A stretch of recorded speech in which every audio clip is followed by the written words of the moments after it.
ভেঙে যাবে পিছনে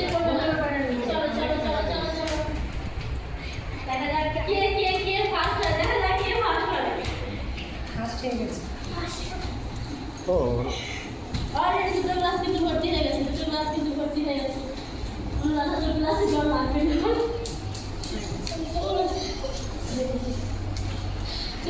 গ্লাস ভরার পরেও কিন্তু ওরা জল নিয়ে চলে এসছে। হাততালি না কোথায়? একটু হাততালি